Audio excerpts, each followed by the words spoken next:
നമ്മളോടൊപ്പം ശ്രീ മനാഫ് ഉണ്ട്. ഒരുപക്ഷെ മനാഫിനെ കേരളീയ സമൂഹം മുഴുവൻ ഒരുമിച്ച് ആഘോഷിച്ചതാണ്. അർജുൻ്റെ കാര്യത്തിൽ അർജുൻ്റെ കുടുംബത്തോട് മനാഫ് എന്താ പറയണേ, അത് മനാഫ് ചെയ്ത ത്യാഗങ്ങൾ, അർജുൻ്റെ കുടുംബത്തോട് വീണ്ടും സമവായം സൃഷ്ടിച്ചത്, പല സാമൂഹിക കാര്യങ്ങളിലും ഇടപെടുന്നതൊക്കെ കൊണ്ട് മനാഫ് കേരളത്തിലെ എല്ലാവർക്കും പരിചിതനായ ഒരു വ്യക്തിയാണ്. ഇപ്പോൾ വളരെ പ്രധാനപ്പെട്ട കർണാടകത്തിലെ ഒരു വിഷയമാണ്. ആദ്യമൊക്കെ കേട്ടപ്പോൾ ഒരു വിശ്വാസി എന്ന നിലയിൽ എനിക്ക് വളരെ വേദന തോന്നിയൊരു വിഷയമാണ്. നമുക്കെല്ലാം അറിയുന്നത് പോലെ ധർമ്മസ്ഥലയിലെ കൊലപാതക പരമ്പര, സൗജന്യ എന്നൊരു പെൺകുട്ടി അടക്കം പല ആൾക്കാരും അവിടെ പീഡിപ്പിക്കപ്പെട്ടു, കൊല്ലപ്പെട്ടു തുടങ്ങിയ ശക്തമായ പരാതികൾ നിലനിൽക്കുന്നു.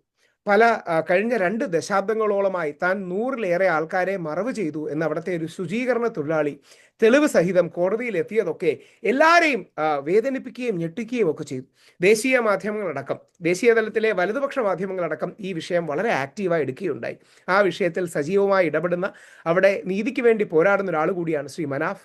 ശ്രീ മനാഫ്, അങ്ങേക്ക് എന്താ പറയാനുള്ളത്? പ്രത്യേകിച്ച് ഇത് വളരെ സെൻസിറ്റീവായ വിഷയമാണ്. ഞാനൊക്കെ ധർമ്മസ്ഥലയിൽ പോയിട്ടുള്ള ആളാണ്, ഇഷ്ടമുള്ള സ്ഥലമാണ്. പക്ഷേ ഇവിടെ നടന്ന കാര്യങ്ങളൊക്കെ അല്ലെങ്കിൽ നടന്നു എന്ന് ചൂണ്ടിക്കാണപ്പെട്ട കാര്യങ്ങളൊക്കെ ഇപ്പോഴാണ് അറിയുന്നത്. എന്താണ് അങ്ങേക്ക് ഗ്രൗണ്ടിൽ നിന്ന് പറയാനുള്ളത്? കഴിഞ്ഞ 4 മാസമായിട്ട് ഞാൻ ഇതിന്റെ പിന്നിലാണ്. കഴിഞ്ഞ ജൂൺ മാസത്തിലാണ് ഇതിനൊരു വഴിത്തിരിവുണ്ടായത്. നിരന്തരം 2012 സൗജന്യ കൊല ചെയ്യപ്പെട്ടതിന് ശേഷം 2014 സൗജന്യന്റെ ഒരു ആക്ഷൻ കമ്മിറ്റി ഉണ്ടാവുന്നത്. അതിന്റെ പേരാണ് ജസ്റ്റിസ്